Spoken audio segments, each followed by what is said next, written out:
The Adventure of the Engineer's Thumb. Of all the problems which have been submitted to my friend Mr. Sherlock Holmes for solution during the years of our intimacy, there were only two which I was the means of introducing to his notice, that of Mr. Hatherley's thumb and that of Colonel Warburton's madness. Of these the latter may have afforded a finer field for an acute and original observer, but the other was so strange in its inception and so dramatic in its details that it may be the more worthy of being placed upon record, even if it gave my friend fewer openings for those deductive methods of reasoning by which he achieved such remarkable results.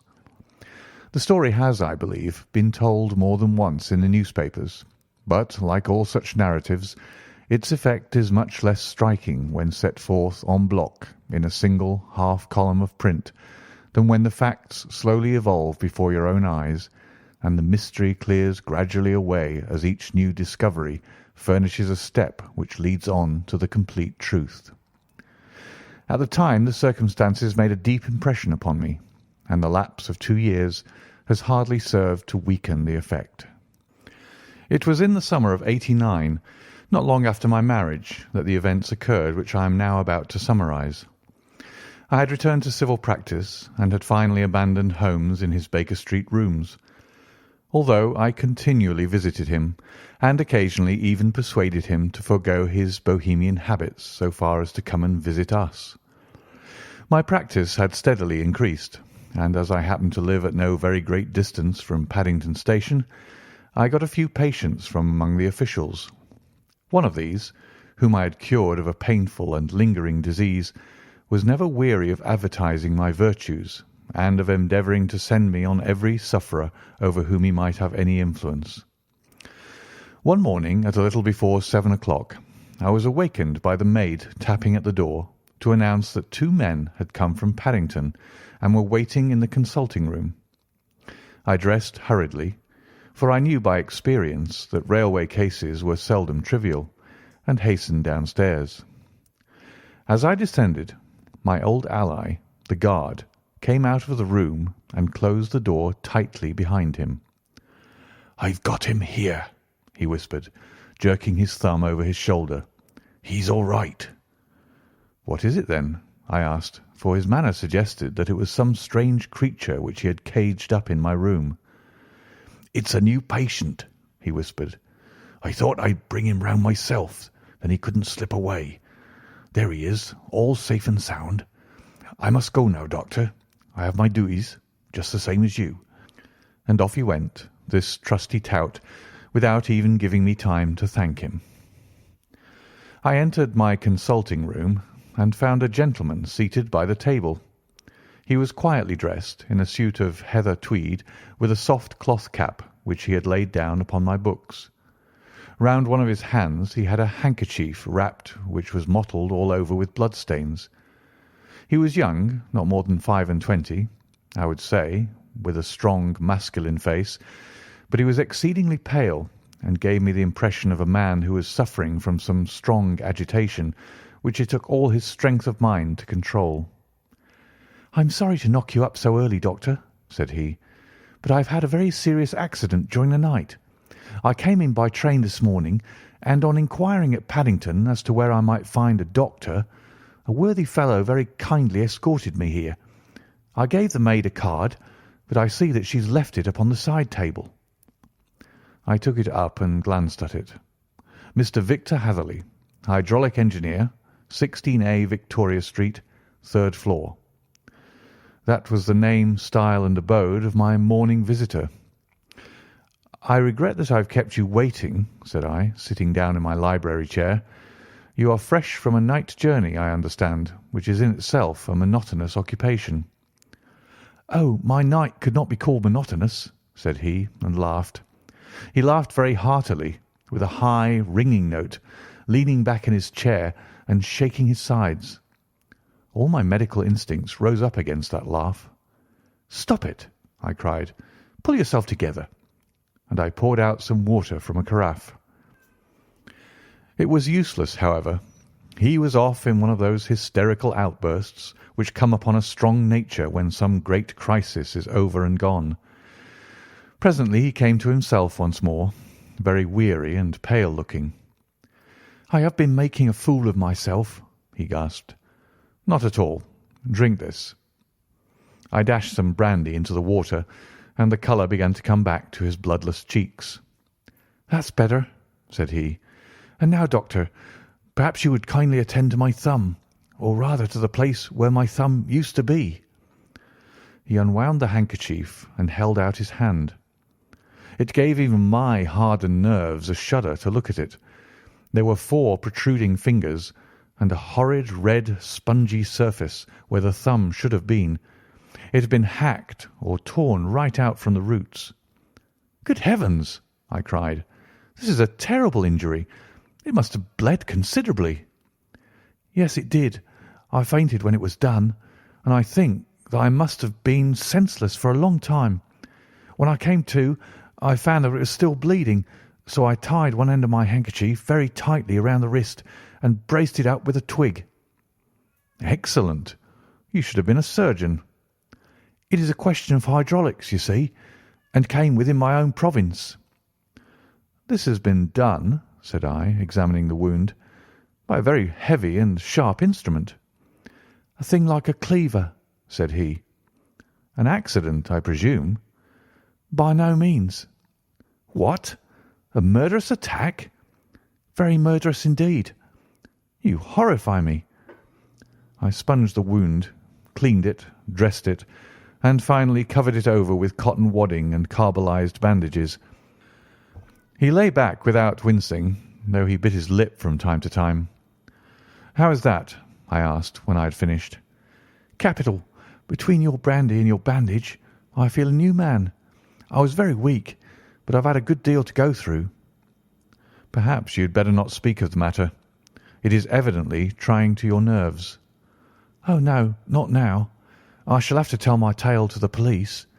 But, between ourselves, if it were not for the convincing evidence of this wound of mine, I should be surprised if they believe my statement, for it is a very extraordinary one, and I have not much in the way of proof with which to back it up.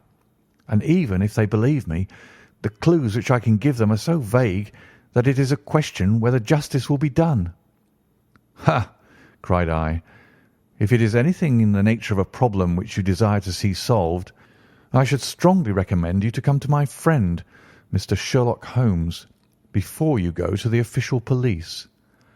"Oh, I have heard of that fellow," answered my visitor, "and I should be very glad if he would take the matter up, though of course I must use the official police as well. Would you give me an introduction to him?" "I'll do better. I'll take you round to him myself." "I shall be immensely obliged to you." "We'll call a cab and go together. We shall just be in time to have a little breakfast with him. Do you feel equal to it?" "Yes. I shall not feel easy until I've told my story." "Then my servant will call a cab, and I shall be with you in an instant." I rushed upstairs, explained the matter shortly to my wife, and in 5 minutes was inside a hansom, driving with my new acquaintance to Baker Street. Sherlock Holmes was, as I expected, lounging about his sitting-room in his dressing-gown, reading the agony column of the Times, and smoking his before-breakfast pipe, which was composed of all the plugs and dottles left from his smokes of the day before, all carefully dried and collected on the corner of the mantelpiece. He received us in his quietly genial fashion, ordered fresh rashers and eggs, and joined us in a hearty meal. When it was concluded, he settled our new acquaintance upon the sofa, placed a pillow beneath his head, and laid a glass of brandy and water within his reach. "It is easy to see that your experience has been no common one, Mr. Hatherley," said he. "Pray, lie down there and make yourself absolutely at home. Tell us what you can, but stop when you're tired, and keep up your strength with a little stimulant." "Thank you," said my patient, "but I have felt another man since the doctor bandaged me, and I think that your breakfast has completed the cure. I shall take up as little of your valuable time as possible, so I shall start at once upon my peculiar experiences." Holmes sat in his big armchair with the weary, heavy-lidded expression which veiled his keen and eager nature, while I sat opposite to him, and we listened in silence to the strange story which our visitor detailed to us. "You must know," said he, "that I am an orphan and a bachelor, residing alone in lodgings in London.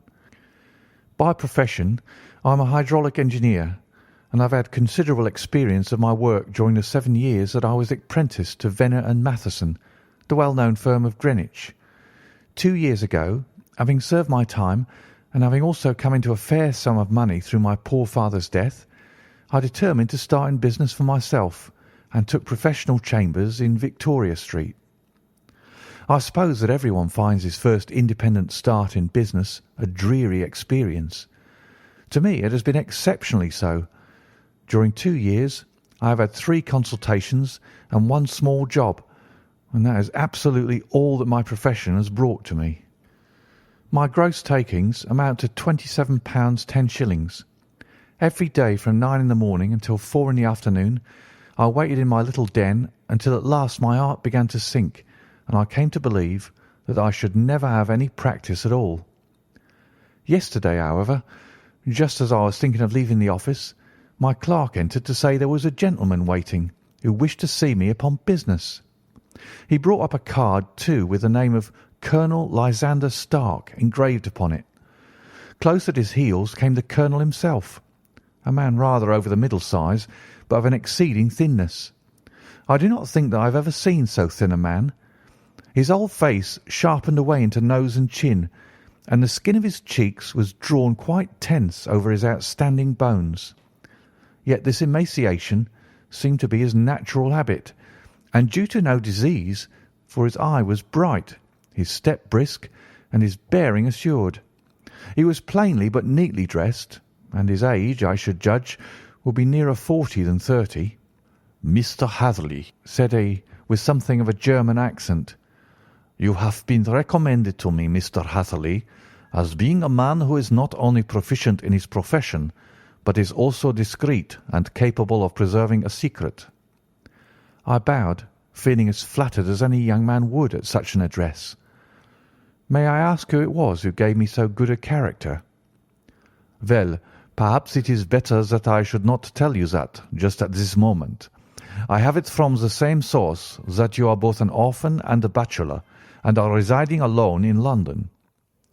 "That is quite correct," I answered, "but you will excuse me if I say that I cannot see how all this bears upon my professional qualifications.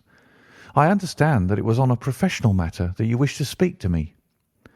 "Undoubtedly so, but you will find that all I say is really to the point. I have a professional commission for you, but absolute secrecy is quite essential. Absolute secrecy. You understand? And of course we may expect that more from a man who is alone than from one who lives in the bosom of his family." "If I promise to keep a secret," said I, "you may absolutely depend upon my doing so." He looked very hard at me as I spoke, and it seemed to me that I had never seen so suspicious and questioning an eye. "Do you promise, then?" said he at last. "Yes, I promise." "Absolute and complete silence before, during, and after. No reference to the matter at all, either in word or writing." "I have already given you my word." "Very good." He suddenly sprang up, and darting like lightning across the room, he flung open the door. The passage outside was empty. "That's all right," said he, coming back. "I know that clerks are sometimes curious as to their master's affairs. Now we can talk in safety." He drew up his chair very close to mine, and began to stare at me again with the same questioning and thoughtful look. A feeling of repulsion and of something akin to fear had begun to rise within me at the strange antics of this fleshless man. Even my dread of losing a client could not restrain me from showing my impatience. "I beg that you will state your business, sir," said I. "My time is of value." Heaven forgive me for that last sentence, but the words came to my lips. "How would 50 guineas for a night's work suit you?" he asked. "Most admirably." "I say a night's work, but an hour's will be nearer the mark. I simply want your opinion about a hydraulic stamping machine which has got out of gear. If you show us what is wrong, we shall soon set it right ourselves. What do you think of such a commission as that?" "The work appears to be light and the pay munificent." "Precisely so. We shall want you to come tonight by the last train." "Where to?" "To Iford in Berkshire. It is a little place near the borders of Oxfordshire, and within 7 miles of Reading. There is a train from Paddington which would bring you there at about 11:15. "Very good." "I shall come down in a carriage to meet you." "There is a drive, then?" "Yes, our little place is quite out in the country. It is a good 7 miles from Iford station." "Then we can hardly get there before midnight. I suppose there will be no chance of a train back. I shall be compelled to stop the night." "Yes, we could easily give you a shakedown." "That is very awkward. Could I not come at some more convenient hour?" "We have judged it best that you should come late. It is to recompense you for any inconvenience that we are paying to you, a young and unknown man, a fee which would buy an opinion from the very heads of your profession. Still, of course, if you would like to draw out of the business, there is plenty of time to do so." I thought of the 50 guineas, and how very useful that would be to me. "Not at all," said I. "I shall be very happy to accommodate myself to your wishes. I should like, however, to understand a little more clearly what it is that you wish me to do." "Quite so. It is very natural that the pledge of secrecy which we have exacted from you should have aroused your curiosity. I have no wish to commit you to anything without your having it all laid before you. I suppose that we are absolutely safe from eavesdroppers." "Entirely." "Then the matter stands thus. You are probably aware that Fuller's Earth is a valuable product, and that it is only found in 1 or 2 places in England." "I have heard so."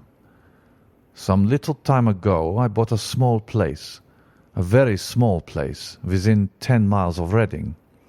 I was fortunate enough to discover that there was a deposit of Fuller's Earth in one of my fields. On examining it, however, I found that its deposit was a comparatively small one, and that it formed a link between 2 very much larger ones upon the right and left, both of them, however, in the grounds of my neighbours. These good people are absolutely ignorant that their land contained that which was quite as valuable as a gold mine. Naturally, it was to my interest to buy their land before they discovered its true value. But unfortunately, I had no capital by which I could do this. I took a few of my friends into the secret, however, and they suggested that we should quietly and secretly work our own little deposit, and that in this way we should earn the money which would enable us to buy the neighbouring fields. This we have now been doing for some time, and in order to help us in our operations, we erected a hydraulic press. This press, as I have already explained, has got out of order, and we wish your advice upon the subject. We guard our secret very jealously, however, and if it once become known that we had hydraulic engineers coming to our little house, it would soon rouse inquiry, and then, if the facts came out, it would be good-bye to any chance of getting those fields and carrying out our plans.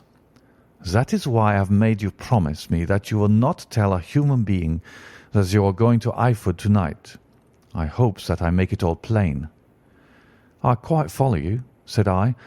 "The only point which I could not quite understand was what use you could make of a hydraulic press in excavating Fuller's Earth, which, as I understand, is dug out like gravel from a pit." "Ah," said he carelessly, "we have our own process. We compress the earth into bricks so as to remove them without revealing what they are. But that is a mere detail. I have taken you fully into my confidence now, Mr. Hatherley, and I have shown you how I trust you." He rose as he spoke. "I shall expect you, then, at Iford at 11:15. "I shall certainly be there." "And not a word to a soul."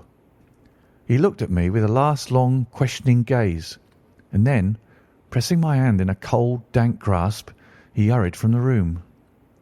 Well, when I came to think it all over in cool blood, I was very much astonished, as you may both think, at this sudden commission which has been entrusted to me.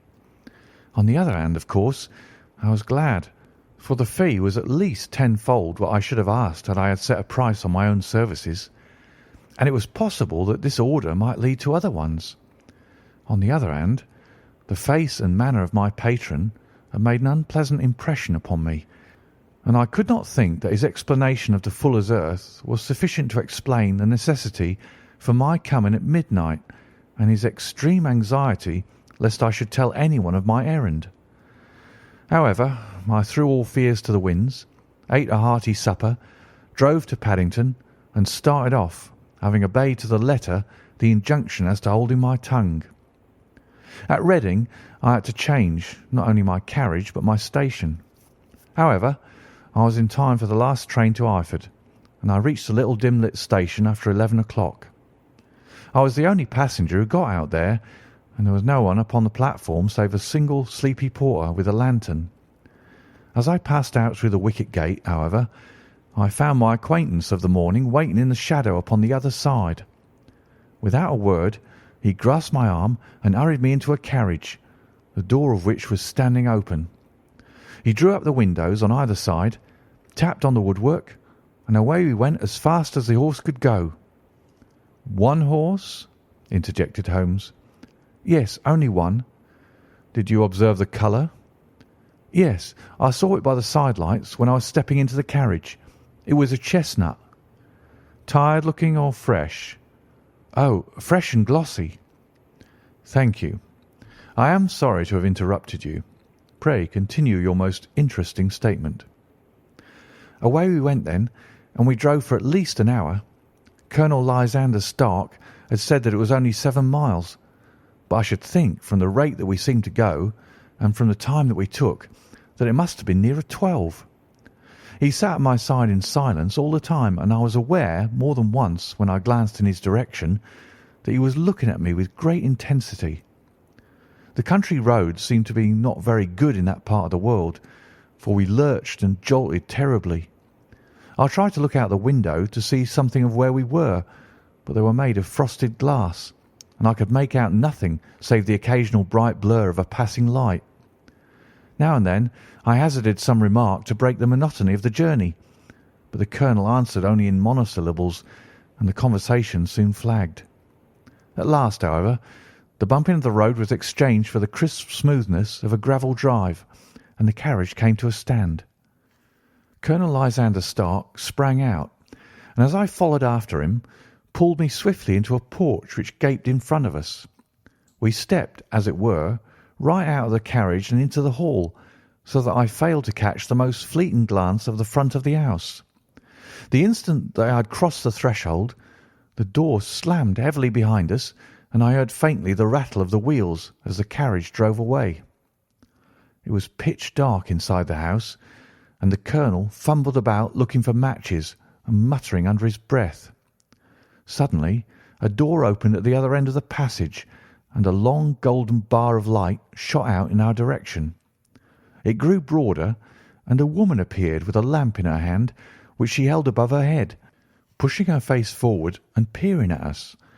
I could see that she was pretty, and from the gloss with which the light shone upon her dark dress, I knew that it was a rich material.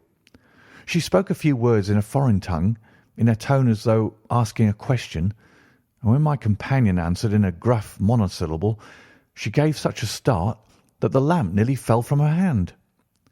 Colonel Stark went up to her, whispered something in her ear, and then, pushing her back into the room from whence she had come, he walked towards me again with the lamp in his hand.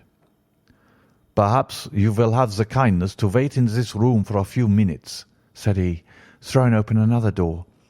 It was a quiet, little, plainly furnished room with a round table in the centre, on which several German books were scattered. Colonel Stark laid down the lamp on the top of a harmonium beside the door. "I shall not keep you waiting an instant," said he, and vanished into the darkness. I glanced at the books upon the table, and in spite of my ignorance of German, I could see that 2 of them were treatises on science, the others being volumes of poetry. Then I walked across to the window, hoping that I might catch some glimpse of the countryside, but an oak shutter, heavily barred, was folded across it.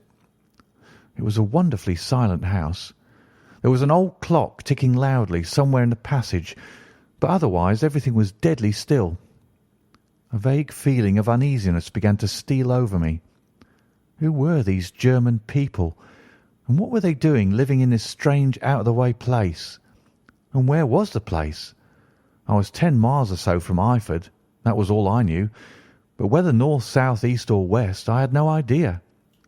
For that matter, Reading and possibly other large towns were within that radius, so the place might not be so secluded after all. Yet it was quite certain, from the absolute stillness, that we were in the country. I paced up and down that room, humming a tune under my breath to keep up my spirits, and feeling that I was thoroughly earning my 50 guineas fee. Suddenly, without any preliminary sound in the midst of all the utter stillness, the door in my room swung slowly open. The woman was standing in the aperture, the darkness of the hall behind her, the yellow light from my lamp beating upon her eager and beautiful face. I could see at a glance that she was sick with fear, and the sight sent a chill to my own heart. She held up one shaking finger to warn me to be silent, and she shot a few whispered words of broken English at me, her eyes glancing back like those of a frightened horse into the gloom behind her. "I would go," said she, trying hard, as it seemed to me, to speak calmly. "I would go. I should not stay here. There is no good for you to do." "But, madam," said I have not yet done what I came for. I cannot possibly leave until I have seen the machine." "It is not worth your while to wait," she went on. "You can pass through the door. No one hinders." And then, seeing that I smiled and shook my head, she suddenly threw aside her constraint and made a step forward with her hands wrung together. "For the love of heaven," she whispered, "get away from here before it is too late." But I'm somewhat headstrong by nature, and the more ready to engage in an affair when there's some obstacle in the way. I thought of my 50-guinea fee, of my wearisome journey, and of the unpleasant night which seemed to be before me. Was it all to go for nothing? Why should I slink away without having carried out my commission, and without the payment which was my due? This woman might, for all I know, be a monomaniac. With a stout bearing, therefore, though her manner had shaken me more than I cared to confess, I still shook my head and declared my intention of remaining where I was. She was about to renew her entreaties when a door slammed overhead, and the sound of several footsteps were heard upon the stairs. She listened for an instant, threw up her hands with a despairing gesture, and vanished as suddenly and as noiselessly as she had come. The newcomers were Colonel Lysander Stark and a short, thick man with a chinchilla beard growing out of the creases of his double chin, who was introduced to me as Mr. Ferguson. "This is my secretary and manager," said the colonel. "By the way, I was under the impression that I left this door shut just now. I fear that you have felt the draught." "On the contrary," said I opened the door myself because I felt the room to be a little close. He shot one of his suspicious looks at me. "Perhaps we had better proceed to business then," said he. "Mr. Ferguson and I will take you up to see the machine." "I'd better put my hat on, I suppose." "Oh, no, it is in the house." "What, you dig fuller's earth in the house?" "No, no, this is only where we compress it. But never mind that. All we wish you to do is to examine the machine and to let us know what is wrong with it." We went upstairs together, the colonel first with the lamp, the fat manager and I behind him. It was a labyrinth of an old house, with corridors, passages, narrow winding staircases, and little low doors, the thresholds of which were hollowed out by the generations who crossed them. There were no carpets and no signs of any furniture above the ground floor, while the plaster was peeling off the walls and the damp was breaking through in green, unhealthy blotches. I tried to put on as unconcerned an air as possible, but I had not forgotten the warnings of the lady, even though I disregarded them, and I kept a keen eye upon my two companions. Ferguson appeared to be a morose and silent man, but I could see from the little that he said that he was at least a fellow countryman. Colonel Lysander Stark stopped at last before a low door, which he unlocked. Within was a small square room, in which the three of us could hardly get in one time. Ferguson remained outside, and the colonel ushered me in. "We are now," said he, "actually within the hydraulic press, and it would be a particularly unpleasant thing for us if anyone were to turn it on. The ceiling of this small chamber is really the end of the descending piston, and it comes down with the force of many tons upon this metal floor. There are small lateral columns of water outside which receive the force and which transmit and multiply it in the manner which is familiar to you. The machine goes readily enough, but there is some stiffness in the working of it, and it has lost a little of its force. Perhaps you will have the goodness to look it over and to show us how we can set it right." I took the lamp from him, and I examined the machine very thoroughly. It was indeed a gigantic one, and capable of exercising enormous pressure. When I passed outside, however, and pressed down the levers which controlled it, I knew at once by the whishing sound that there was a slight leakage, which allowed a regurgitation of water through one of the side cylinders. An examination showed that one of the india-rubber bands, which was round the head of a driving rod, had shrunk so as not quite to fill the socket along which it worked. This was clearly the cause of the loss of power, and I pointed it out to my companions, who followed my remarks very carefully and asked several practical questions as to how they should proceed to set it right. When I had made it clear to them, I returned to the main chamber of the machine and took a good look at it to satisfy my own curiosity. It was obvious at a glance that the story of the fuller's earth was the merest fabrication, for it would be absurd to suppose that so powerful an engine could be designed for so inadequate a purpose. The walls were of wood, but the floor consisted of a large iron trough, and when I came to examine it, I could see a crust of metallic deposit all over it.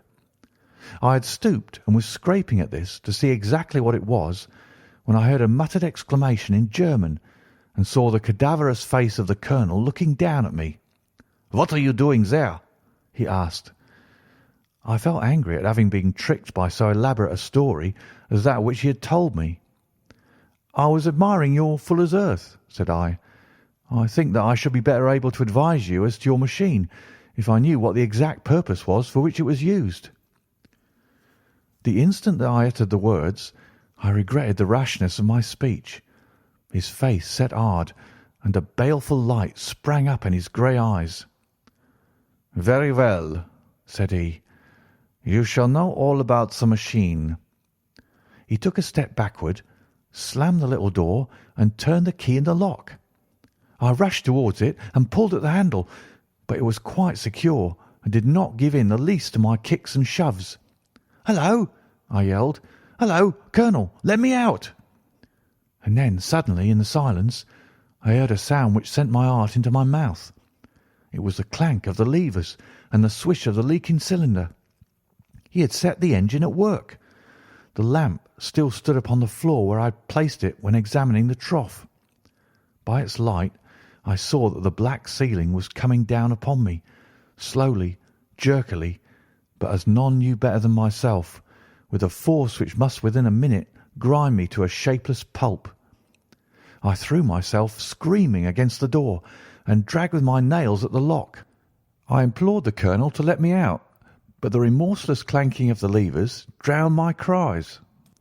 The ceiling was only a foot or two above my head, and with my hand upraised I could feel its hard, rough surface. Then it flashed through my mind that the pain of my death would depend very much upon the position in which I met it. If I lay on my face, the weight would come upon my spine, and I shuddered to think of that dreadful snap. Easier the other way, perhaps, and yet had I the nerve to lie and look up at that deadly black shadow wavering down upon me. Already I was unable to stand erect when my eye caught something which brought a gush of hope back to my heart. I've said that though the floor and ceiling were of iron, the walls were of wood. As I gave a last hurried glance around, I saw a thin line of yellow light between two of the boards, which broadened and broadened as a small panel was pushed backward. For an instant I could hardly believe that there was indeed a door which led away from death. The next instant I threw myself through and lay half fainting upon the other side. The panel had closed again behind me, but the crash of the lamp and a few moments afterwards the clang of the two slabs of metal told me how narrow had been my escape. I was recalled to myself by a frantic plucking at my wrist, and I found myself lying upon the stone floor of a narrow corridor, while a woman bent over me and tugged at me with her left hand, while she held a candle in her right. It was the same good friend whose warning I had so foolishly rejected. "Come, come!" she cried breathlessly. "They will be here in a moment. They will see that you are not here. Oh, do not waste so precious time, but come." This time at least I did not scorn her advice. I staggered to my feet and ran with her along the corridor and down a winding stair. The latter led to another broad passage, and just as we reached it we heard the sound of running feet and the shouting of two voices, one answering the other from the floor on which we were and from the one beneath. My guide stopped and looked about her like the one who is at her wit's end. Then she threw open a door which led into a bedroom, through the window of which the moon was shining brightly. "It is your only chance," said she. "It is high, but it may be that you can jump it." As she spoke, a light sprang into view at the further end of the passage, and I saw the lean figure of Colonel Lysander Stark rushing forward with a lantern in one hand and a weapon like a butcher's cleaver in the other.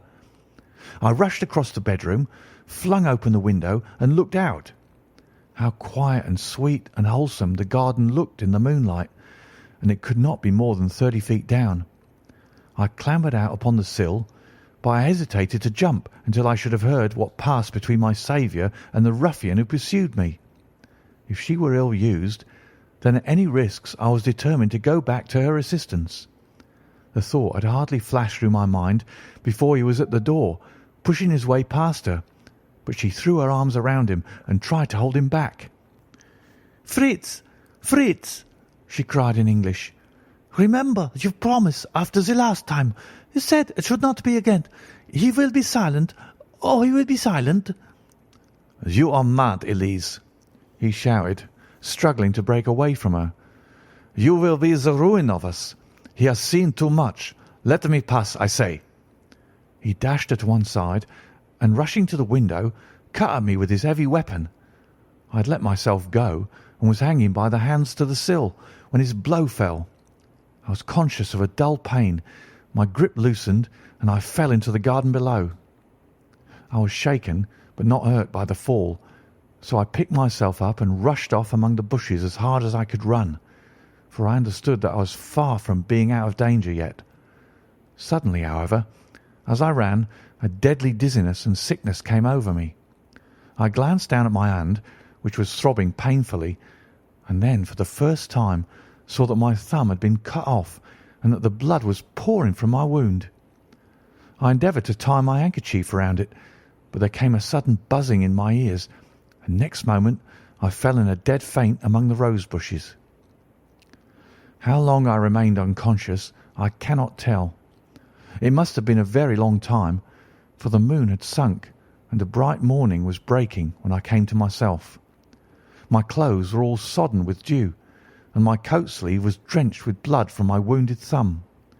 The smarting of it recalled in an instant all the particulars of my night's adventure, and I sprang to my feet with the feeling that I might hardly yet be safe from my pursuers. But to my astonishment, when I came to look round me, neither house nor garden were to be seen. I had been lying in an angle of the hedge, close by the high road, and just a little lower down was a long building, which proved, upon my approaching it, to be the very station at which I had arrived upon the previous night. Were it not for the ugly wound upon my hand, all that had passed during those dreadful hours might have been an evil dream. Half dazed, I went into the station and asked about the morning train. There would be one to Reading in less than an hour.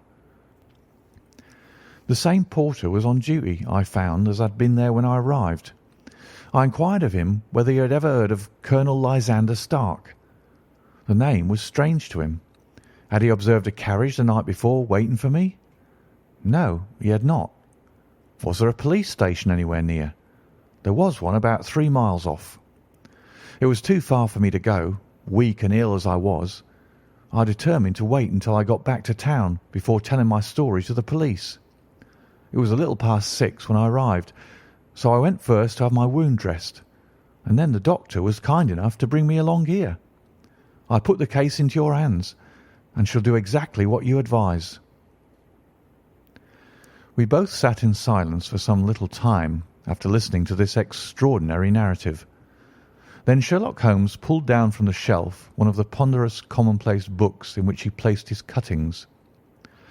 "Here is an advertisement which will interest you," said he. "It appeared in all the papers about a year ago. Listen to this. 'Lost on the 9th inst. Mr. Jeremiah Hayling, aged 26, a hydraulic engineer, left his lodgings at 10 o'clock at night and has not been heard of since. Was dressed in, etc., etc.' Ha! That represents the last time that the colonel needed to have his machine overhauled, I fancy." "Good heavens!" cried my patient. "Then that explains what the girl said." "Undoubtedly. It is quite clear that the colonel was a cool and desperate man who was absolutely determined that nothing should stand in the way of his little game, like those out-and-out pirates who will leave no survivor from a captured ship. Well, every moment now is precious, so if you feel equal to it we shall go down to Scotland Yard at once as a preliminary to starting for Eyford." Some 3 hours or so afterwards we were all in the train together, bound from Reading to the little Berkshire village. There were Sherlock Holmes, the hydraulic engineer, Inspector Bradstreet of Scotland Yard, a plainclothes man, and myself. Bradstreet had spread an ordnance map of the county out upon the seat and was busy with his compasses drawing a circle with Eyford for its centre. "There you are," said he. "That circle is drawn at a radius of 10 miles from the village. The place we want must be somewhere near that line. You said 10 miles, I think, sir?" "It was an hour's good drive." "And you think that they brought you back all that way when you were unconscious?" "They must have done so. I have a confused memory, too, of having been lifted and conveyed somewhere." "What I cannot understand," said I, "is why they should have spared you when they found you lying fainting in the garden. Perhaps the villain was softened by the woman's entreaties." "I hardly think that likely. I never saw a more inexorable face in my life." "Oh, we shall soon clear up all that," said Bradstreet. "Well, I've drawn my circle, and I only wish I knew at what point upon it the folk that we are in search of are to be found." "I think I could lay my finger on it," said Holmes quietly. "Really now," cried the inspector, "you've formed your opinion? Come now, we shall see who agrees with you. I say it's south, for the country is more deserted there." "And I say east," said my patient. "I am for the west," remarked the plainclothes man. "There are several quiet little villages up there." "And I am for the north," said I, "because there are no hills there, and our friend says that he did not notice the carriage go up any." "Come," cried the inspector, laughing, "it's a very pretty diversity of opinion. We've boxed the compass among us. Who do you give your casting vote to?" "You are all wrong." "But we can't all be." "Oh, yes, you can. This is my point." He placed his finger in the centre of the circle. "This is where we shall find them." "But the 12-mile drive," gasped Hatherley. 6 out and 6 back. Nothing simpler. You say yourself that the horse was fresh and glossy when you got in. How could it be that if it had gone 12 miles over heavy roads? "Indeed, it is a likely ruse enough," observed Bradstreet thoughtfully. "Of course, There can be no doubt as to the nature of this gang." "None at all," said Holmes. "They are coiners on a large scale, and have used the machine to form the amalgam which has taken the place of silver." "We have known for some time that a clever gang was at work," said the inspector. "They've been turning out half-crowns by the thousand. We even traced them as far as Reading, but could get no farther, for they have covered their traces in a way that showed that they were very old hands. But now, thanks to this lucky chance, I think that we should have got them right enough." But the inspector was mistaken, for those criminals were not destined to fall into the hands of justice. As we rolled into Eyford Station, we saw a gigantic column of smoke which steamed up from behind a small clump of trees in the neighbourhood and hung like an immense ostrich feather over the landscape. "A house on fire?" asked Bradstreet as the train steamed off again on its way. "Yes, sir," said the station master. "When did it break out?" "I hear that it was during the night, sir, but it's got worse, and the whole place is in a blaze." "Whose house is it?" "Dr. Beecher's." "Tell me," broke in the engineer, "is Dr. Beecher a German, very thin, with a long, sharp nose?" The station master laughed heartily.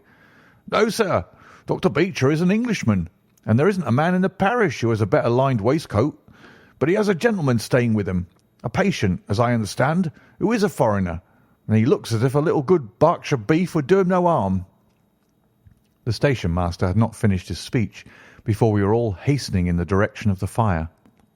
The road topped a low hill, and there was a great widespread whitewashed building in front of us, spouting fire at every chink and window, while in the garden in front 3 fire engines were vainly striving to keep the flames under. "That's it!" cried Hatherley in intense excitement. "There's the gravel drive, and there are the rose bushes where I lay. That second window is the one that I jumped from." "Well, at least," said Holmes, "you have had your revenge upon them.